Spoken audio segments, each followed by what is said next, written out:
Hi, folks. Steve Urban here, founder and CEO at recruiting and consulting firm Riderflex. If you think today's tip or guest interview can help someone you know, please share this with them.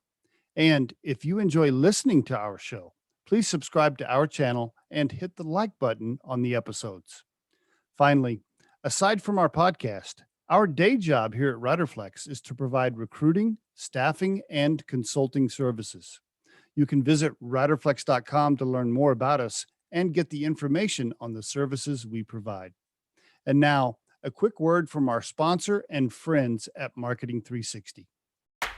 Try the #1 marketing platform for small business. Everything you need from design to marketing to CRM. Learn more at marketing360.com. Marketing 360. Fuel your brand.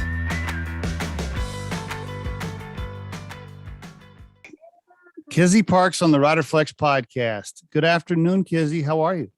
Doing well. How are you doing today, Steve? I'm doing great. Are you in Miami? I am. Okay. What part now? I'm fairly familiar. Like, give me a general idea. I am near South Point Park. Okay. Which is very south in Miami Beach near Joe's Stone Crab. I see. Okay. Very good. All right. I like Miami January and February. I got to tell you, I was on a couple of projects throughout my career down there in the summertime, and like being down there in July and August was not my favorite. That's just, man, a little bit muggy, isn't it? A little bit. It is. It's super humid. It's hot. You sweat walking to the car. You never can get enough air conditioning, but it's still super lively. It's lively for sure. Oh, no doubt about it. I mean, yeah, great. Hey, if you want to have fun and you want something to do and you want activity, I mean, yeah, that's all about it. I just remember the first time I went there in the wintertime. I was down there in January, February for something, and I remember thinking, okay, I get it now. Like, I understand why people have like winter homes down here. Like, I get it. Like, I totally get it. Anyway, is that where you're from? I'm originally from Michigan. Really? Okay. Tell us about it. Give me the Kizzy overview. Go for it. Tell us about your family a little bit. Yeah, I grew up a little bit in Battle Creek, Michigan. Okay. The home of 𝐘𝐨𝐬𝐧𝐠 is where I grew up. And then I lived throughout the Midwest. So I lived in Illinois, Indiana, Ohio, Iowa, because my dad was in manufacturing. Okay. And so different manufacturing plants love to thrive in really small rural communities. Gotcha. And so we moved around a lot, and I'm definitely a Midwesterner. Where'd you graduate high school? Where were you living when you graduated? Good old Rantoul, Illinois, Rantoul High School. Rantoul, where is that? What is that? I don't know. What's that near? What major city? Rantoul is like way south of Chicago. It's a small little town in Illinois, and a Air Force base used to reside there literally, I think, a few years before we moved there. I see. Okay. All right. So your dad was in manufacturing. How about your mom? My mom, she did a bunch of kind of odds and ends job because my dad, he was an industrial engineer for these different manufacturing plants. And so then it gave my mom the opportunity to stay at home with me. And so she did all kinds of things. Like right now, she's still working. She drives cars for Enterprise. Oh, yeah. All right. Well, you mean like transporting them from one place to another? Stuff yeah, like that? She loves doing that. Cool. Like cleaning. She's very active. So she just loves just being busy. So I think she works once or twice a week. I think that's great. I actually have an uncle who is, I don't know, he's probably 75, almost 80 years old. And that's what he does. Like he drives those rental trucks. He'll transport one here or there once, twice a week just for something to do. Yeah. I think that's awesome. Your folks are still alive then, huh? My mom is still alive. My dad passed. Okay. All right. However, Yeah. So Yeah. Go ahead. I'm adopted. So those are my adopted parents, but I also am close with my birth mom. So my birth mom, Teresa, is a retired school teacher, and she's still alive, and my stepdad's still alive. So they're also in Michigan too. Now that's pretty cool. So no siblings then from your adopted parents. It was just you. My birth father had 2 sons when they adopted me. So I have 2 older brothers, Malcolm and Chris. And then my birth mother, Teresa, has 3 boys. So Stephen, Andrew, and Joey, we have the same mom. Okay. So tell me, when did you find out you were adopted? How'd that go down? Give us the short version. Yeah, I always knew. So that was a conversation right from the beginning. I see. Yeah. And I understand it's a blessing too. Some people don't know. I always knew, and I found them in college, and so it's pretty cool. Oh, so you knew, but there was no relate. You hadn't met them yet before you went to college. Ooh, no. Wow. I didn't meet them until I was in my 20s. Well, tell us. So what did that first? So what was it like? Okay, let's meet at like a Starbucks, or meet in the parking lot. Like, what was that first moment like where you like saw them? Well, tell me about it. It was so weird. Yeah.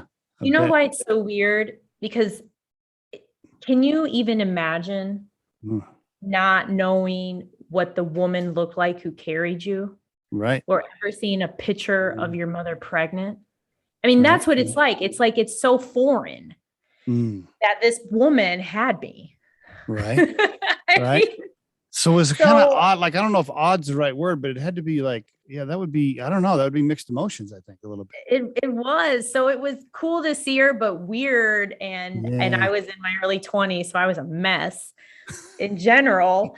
So, but now it's like awesome. It's great now. She's definitely very motherly, and we're close.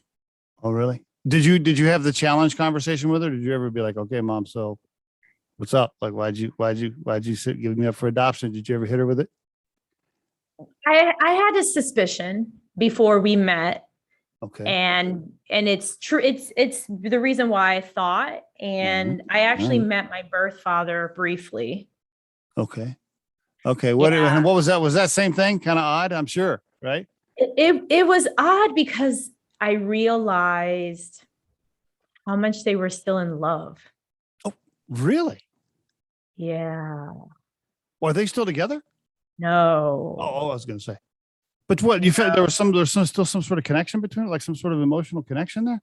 Yes. Interesting. It was even to this day, I've never seen anything like it between. Wow. How about that? Okay. Interesting. All right. Very cool. I appreciate you sharing that. I know. Yeah, because it's part of the journey. Yes, absolutely. Kind of shapes who you are a little bit, for sure. Yeah. Okay. So you graduate high school. Now you're a doctor, right? You have your doctorate, so you're obviously smart, right? Were you like 4.0, like, okay, I'm the perfect high school kid, never did anything wrong, perfect grades. Like what's give us the deal here. I was very lost.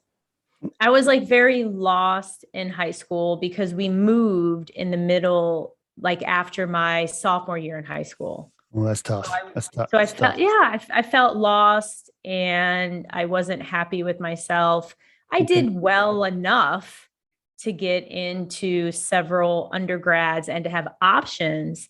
I just wanted to leave the house. I just wanted to go somewhere, get a bachelor's degree. I knew I was going to get a PhD. I knew that ever since I was a little girl. I always knew. Oh, that was the goal, to get your doctorate. Yeah. Okay. Yes.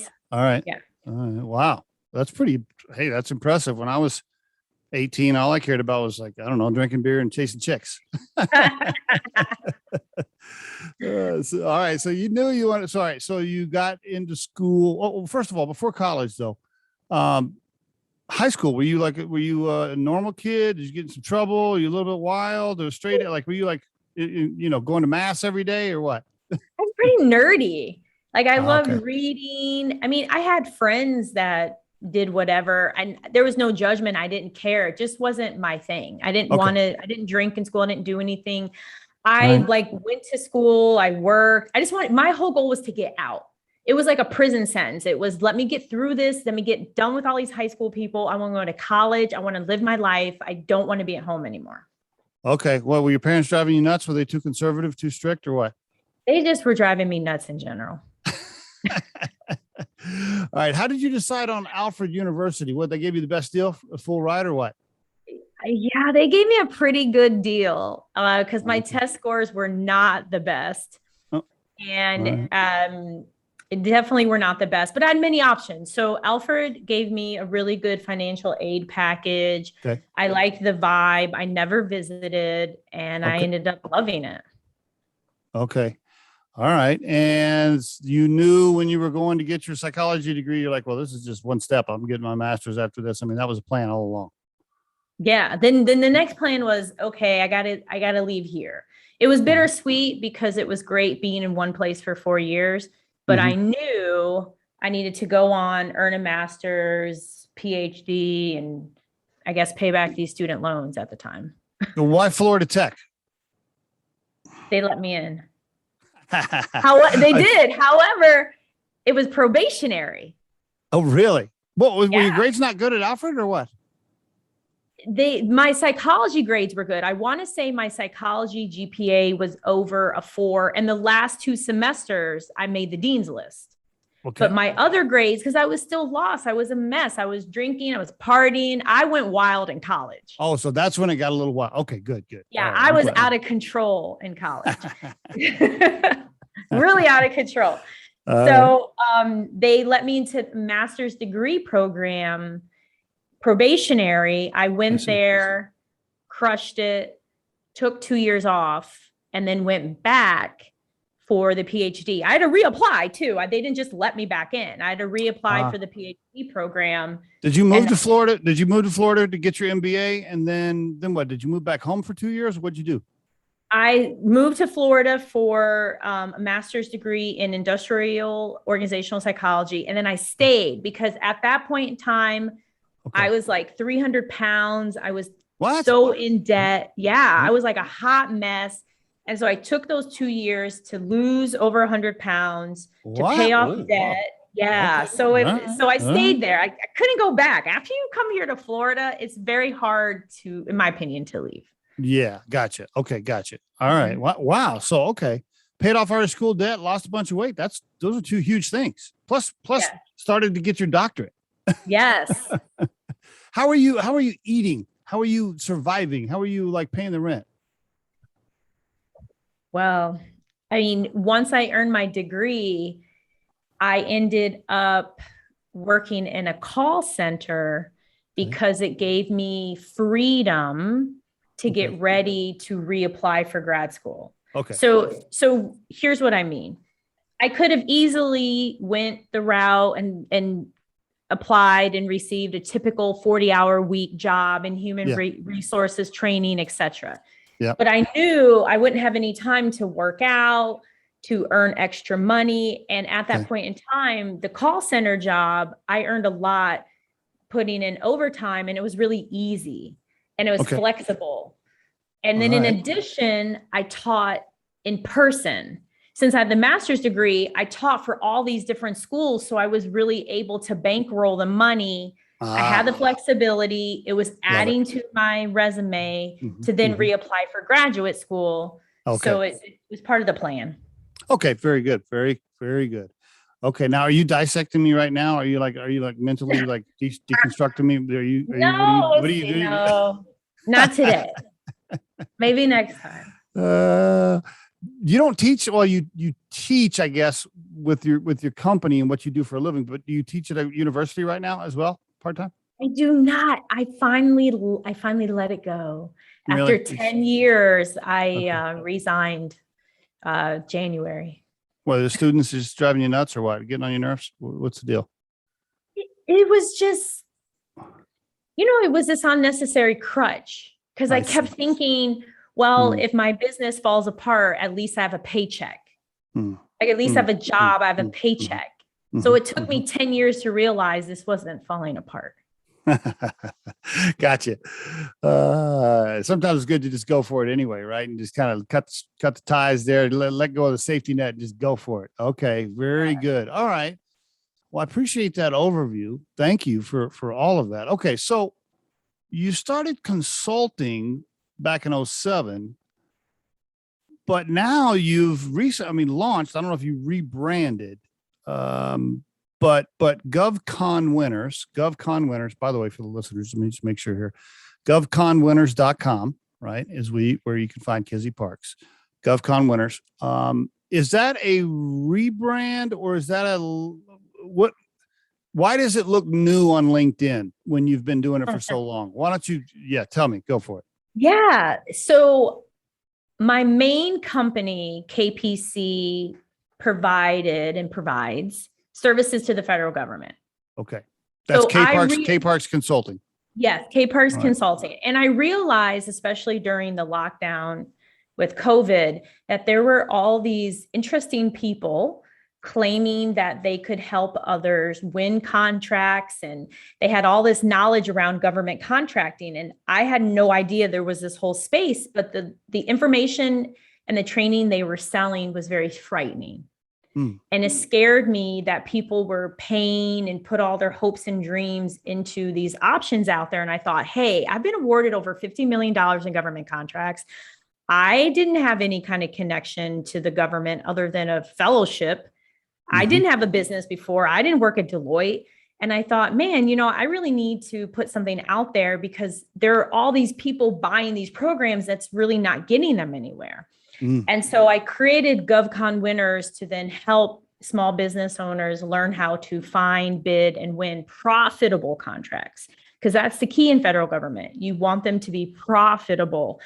And so that's where it came from. So www.govconwinners.com. I have a program rolling out soon, and I'm so passionate about government contracting because it isn't linear. It's like learning a new language, but the payoff is amazing. It's huge. It's immense.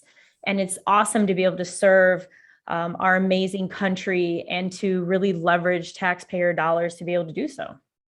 Okay, so let me make sure I understand. Back to the listeners. So K Parks Consulting, that service in layman's terms would be like if I called you, so Riderflex, our recruiting firm, for example. If I called Kizzy and I was like, hey, listen, I want to recruit for the government. I want to recruit for the Navy. I don't know, whatever. You're like, okay, cool, I can help you. And then you help me get those bids in, and you teach me or help me as a recruiting firm to do that. And then you tie me to the government contract, and then you get rewarded for that work. That's what K Parks does, right? Is that accurate? You're definitely almost there. It's okay. With KPC, what we do at K Parks is we provide, this is how we do it. Okay. Basically, the federal government has a bunch of needs. They need additional support. Yes. But instead of hiring more government employees, they use contractors, government contractors. Okay. So it could be that maybe there's a requirement for the Navy to provide curriculum developers, IT support, admin, and somebody to scan a card. Okay. And you say, you know what, Kizzy, we can do that. We can definitely find you the people. So how about you give us a cut for you to bid on this opportunity? And if you win it, great, all of that, but I'll help you staff it. So that's the type of relationship that we do have with some organizations. At the end of the day, we support federal agencies so that you, the non-government person, you may not realize that the person you're engaging with at IRS is a contractor, or the person at TSA is a contractor, or the person with the USDA is a contractor. So those individuals are people who work for companies like K Parks Consulting, Deloitte, IBM. And so it's really cool. So we inspect vape shops, we provide training, we provide admin support. So through my flagship company, we provide a ton of different really cool services to the federal government. I see. Okay. And you've had that for almost 14 years. And then at some point, then you said, I'm going to roll out this other LLC or this other entity, because now that's worked so well, I want to teach others how to do it. And that's what GovCon Winners is. I see. Yes. To apply what I've learned, because there's no roadmap. Gotcha. There's no roadmap. Okay. And every single day I'm learning something new. And I just want to help other people. Mm-hmm. Okay, now I understand. Well, K Parks Consulting, is it just you? Do you have You have how many employees? There's almost 100 of us. Wow. And are most of them 1099 and some of them are W-2? What's the mix? All of the above. All of I the have above. employees, I have subcontractors, I have 1099, I have those who provide a very, very specific service to us, maybe once or twice a year. We have all of it, but there's about 100 of us located throughout the United States. I also have a virtual team in Egypt. I have a team member who sometimes lives in Canada, but we're everywhere. Nice. And by the way, for the listeners, K-Parks Consulting, known as KPC, and it's KPC Inc., KPCINC.com, right? Is that accurate? Yes. Okay. Okay. Very good. Wow. So you're running a pretty big business. Do you want to share your revenue? Probably not, huh? I'll just say it varies. It varies. It swings anywhere from $3 to like $7 million. Wow. Very okay. It's Hey, where good it for you. swings. Thank you. Right. And it does. It literally swings based on the various needs. And again, that's what's really cool about the federal government is easily you can obtain a contract that significantly increases your revenue or significantly increases your number of team members. When I started out, it was just me. And in one of my very first $1 million contract, it was a $4 million contract. I ended up with an additional 5 people. How about that? Overnight. Wow. How did you get the connections to the government? What, would you go to the right parties? Did you shake the right hands? How did you get these connections? I'm just a very inquisitive person and a go-getter. So I started out as a graduate research fellow at now Patrick Space Force. All right. You're working. However, you work in the room right there. You're working. I was working the room. I need your business card, Johnny and Mary. I did. I worked the room and I literally went and met everyone. And That's then great. people would just meet me and say, we would love to have you as a speaker for the Women's Observance Month, or, you would be great to work with for this diversity project. And then I started to meet other business owners and they shared with me these secrets on how to grow a government business.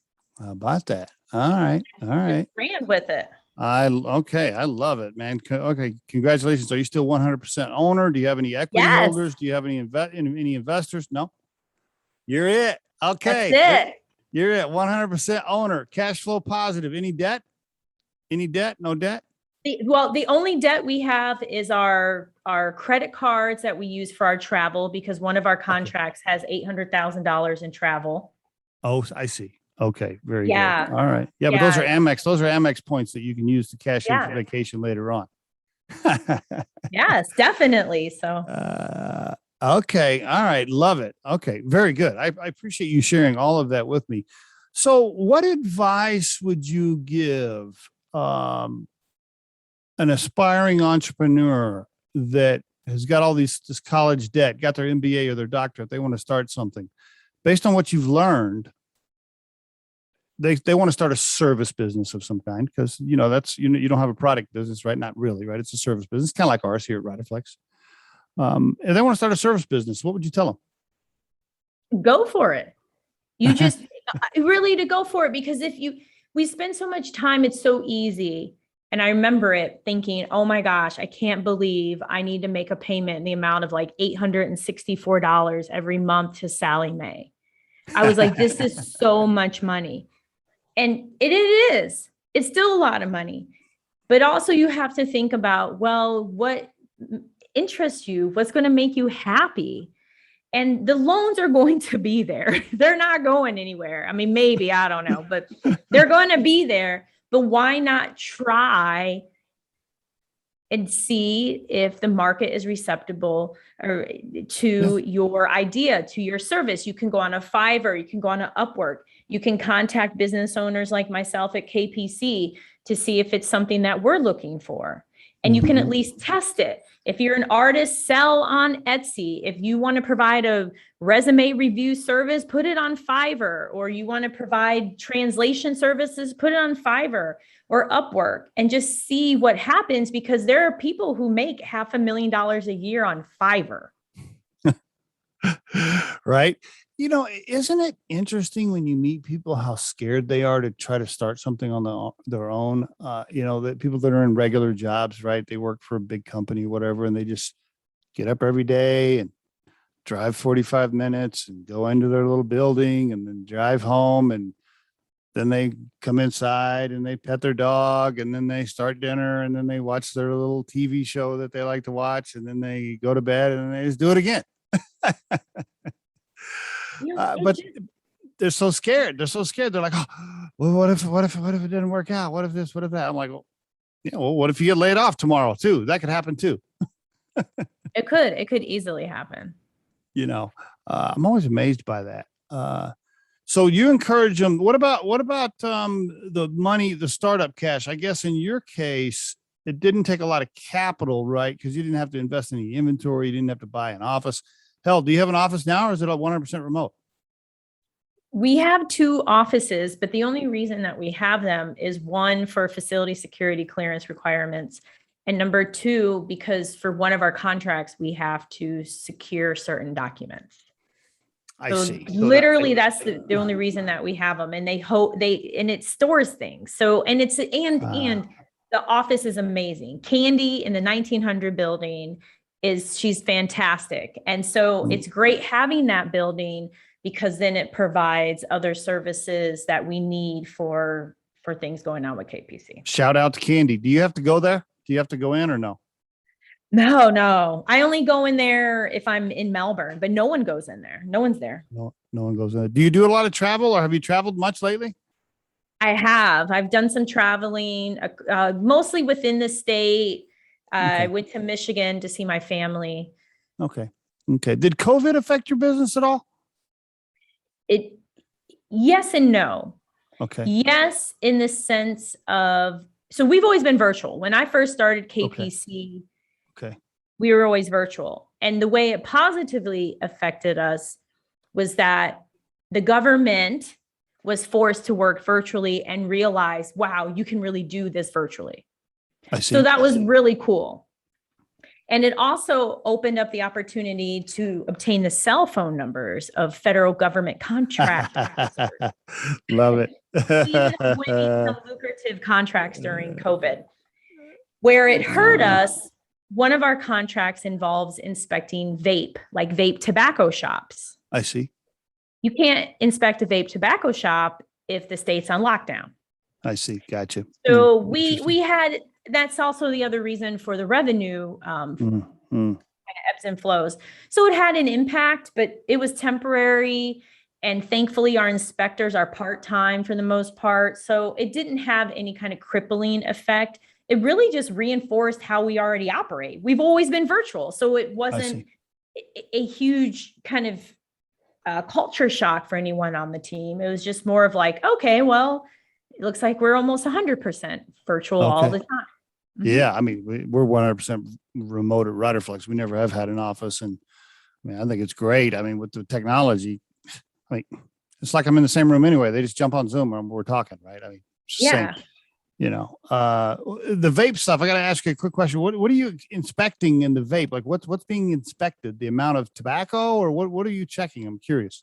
The juices, there's the product, the way it's marketed, it's displayed. There's different rules and regulations that are reviewed. Is this, do you get to do medical cannabis shops as well or no? You wish. We don't, not yet.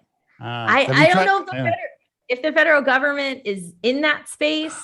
Good question. Well, I guess that's a state audit, right? I don't know. Yeah, I guess so. It would be cool. It'd be fun to be involved in. Right. Yeah. Well, it can't, because cannabis is not, it's not recreational in Florida, right? It's only medicinal, right? Pretty sure. Oh, I live in Colorado. I live in Colorado, so we're like light years ahead of you. You're way light years ahead of us. I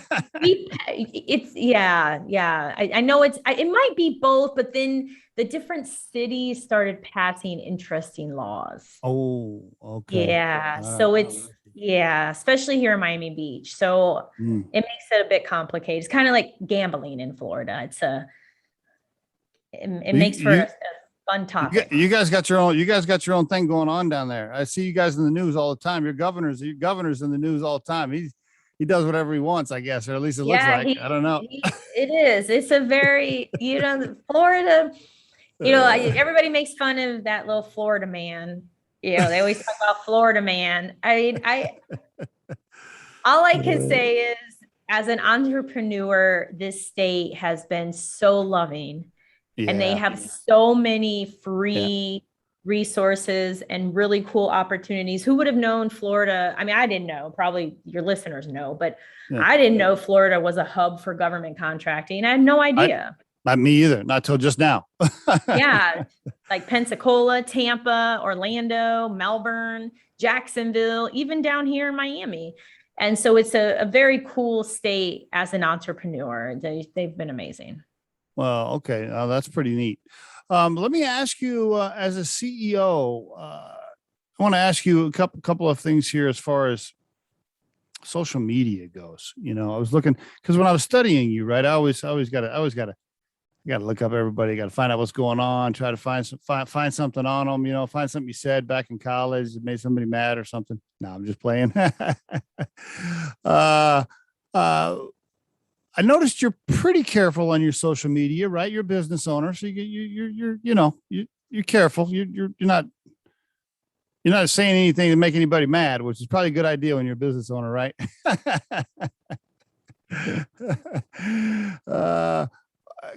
Curious, what are your thoughts on CEOs that do go wild on social media and like speak out on sensitive topics and like say stuff and like pick sides on sensitive things and just go nuts on social? What are your thoughts on CEOs that do that? I'm curious.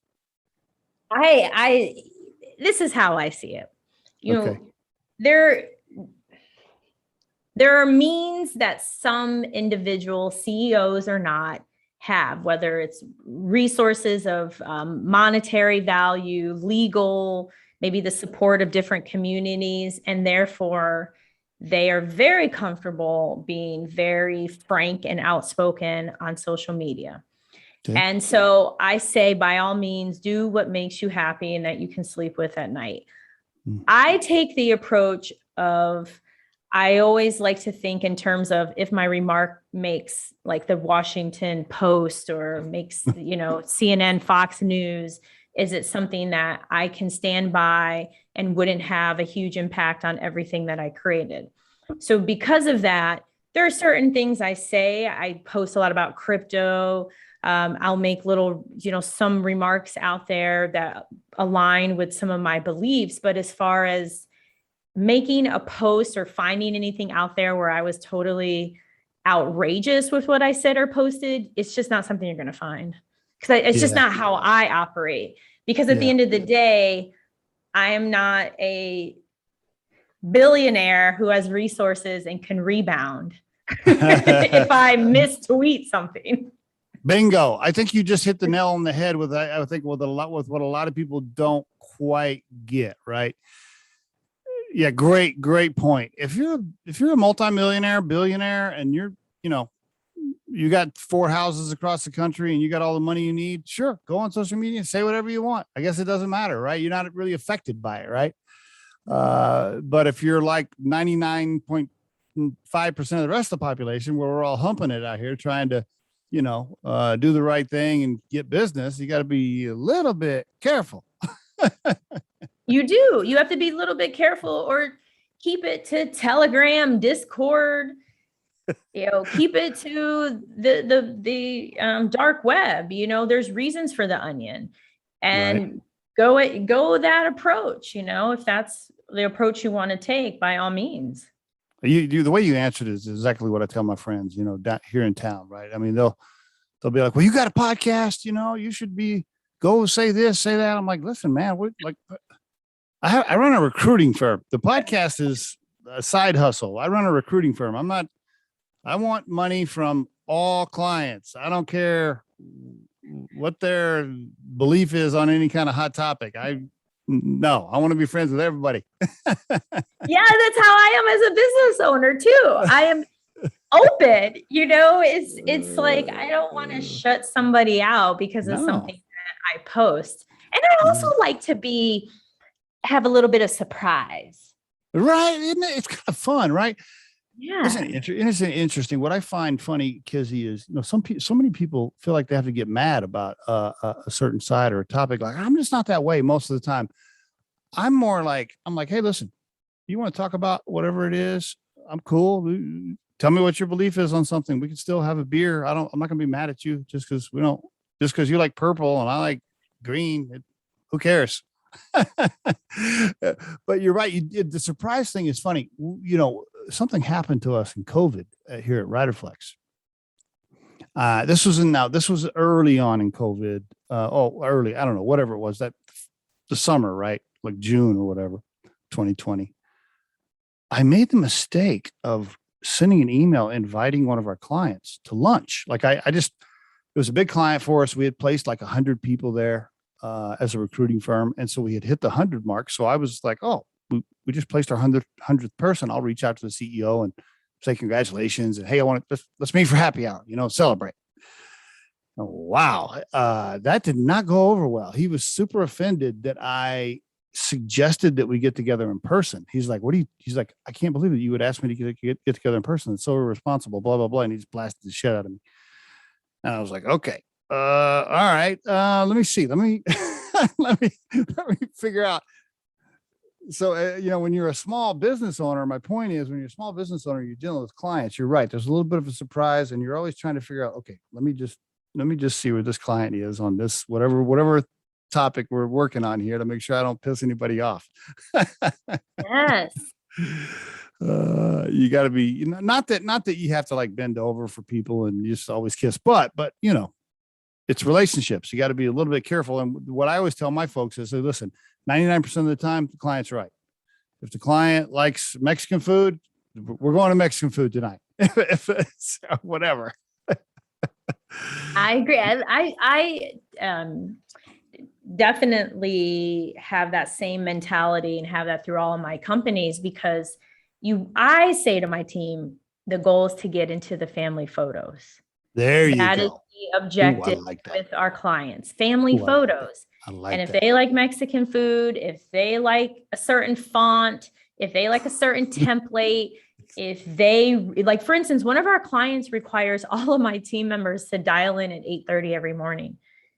And my team does it, but no one complains. And that's the best part about my team, because they understand this is part of the culture at KPC, that we're here to make lives easier. And so it is good to teach through GovCon Winners, because people think, oh, I won a government contract, or I work for the government and I tell them what to do and I'm the government contractor. And it doesn't work like that.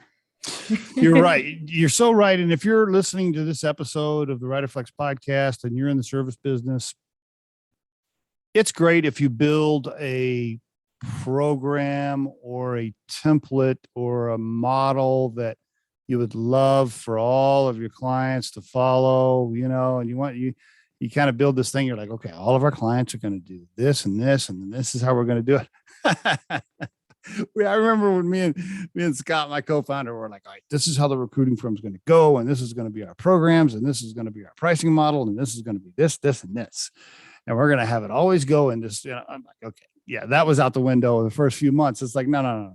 Our model is, it's got this 30,000 foot radius, and somewhere in here, the client is going to tell us how they want it done. And then that's probably what we're going to do. Yes. But so many people struggle with that. Yeah, you're right. They so struggle. They don't know how to make that little mind change. All right. And make that change. You have to alter that mindset, because if not, then the client's already thinking about how they can replace you. That's right. Exactly. A tiny example for us as a recruiting firm, like, we have a weekly recap that we send our clients to tell them how we're doing on the search. Guess what? We tried to make that a certain form. We tried to make it look a certain way or whatever. No. Now it's whatever the client wants. So couldn't agree more.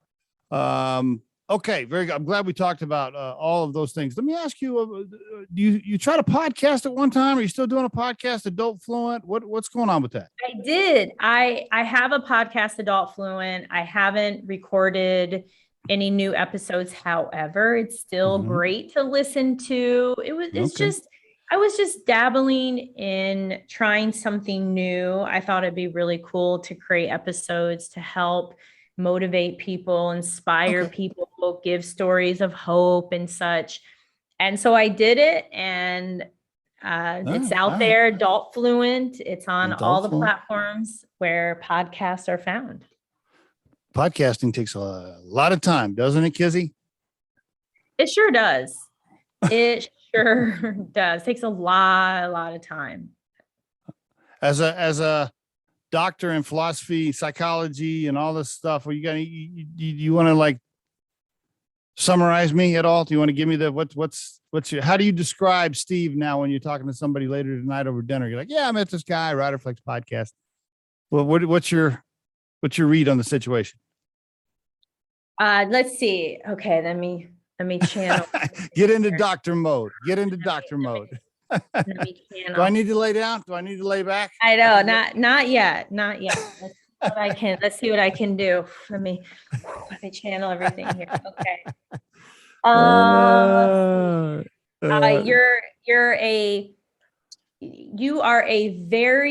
You're a nice person. Okay. You're friendly.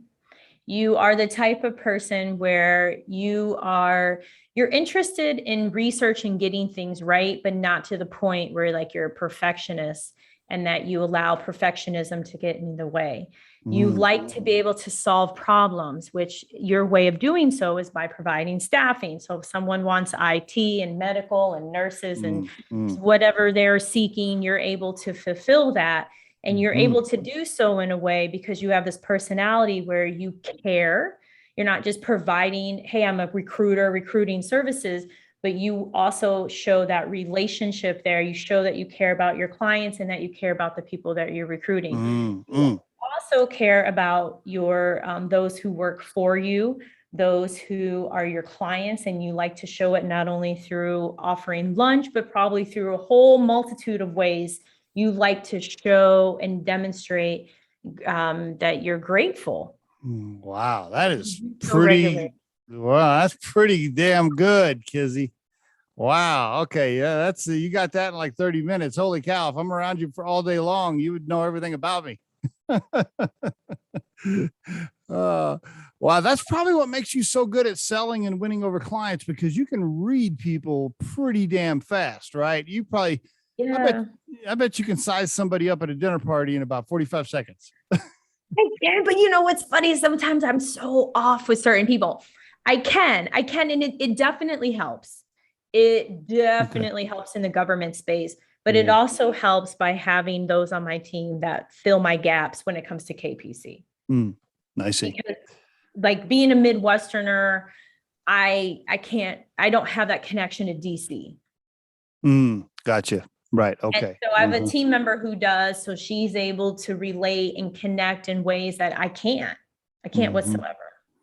Okay. Well, we're going to talk offline about you helping Riderflex get some government contracts for recruiting. Well, let's do that when we stop recording here. Yeah, definitely. We'll figure something out. So for the listeners, one more time, I just want to make sure they know GovConWinners.com or KPCinc.com. Kizzy Parks, you can get a hold of her and check her out. You can also ping her on LinkedIn. She's got like 26,000 followers on LinkedIn, so she's pretty active over there. Send her a connection request, give her a hard time, send her a bunch of sales messages. I'll take it. I love it. And you can connect with me on Instagram. I have about a little over 11,000 followers there. Kizzy M Parks. Okay. So you can connect with me there, DM me there. I post more stories, motivational stories than anything, but more content's coming on Instagram. Okay, last question. If you had to put Lizzie's, Jesus Christ, how many times somebody said that to you? If you had to put, I bet that's happened before. If you had to put Kizzy's core purpose into a sentence right now, what would that sound like? Oh, my whole core purpose in life, whole core purpose Is is just to help people. just That's help it. people. It's how Just it's help always people. been. It's always been about helping people be better, helping lift up people. It's always been about helping others. Okay. You're going to help me because we're going to talk offline about doing some business together. We can do that. Kizzy, thank you for being on the Riderflex podcast. I really appreciate it. I appreciate you. I appreciate you, Stephen. I appreciate all the listeners, viewers. You're amazing.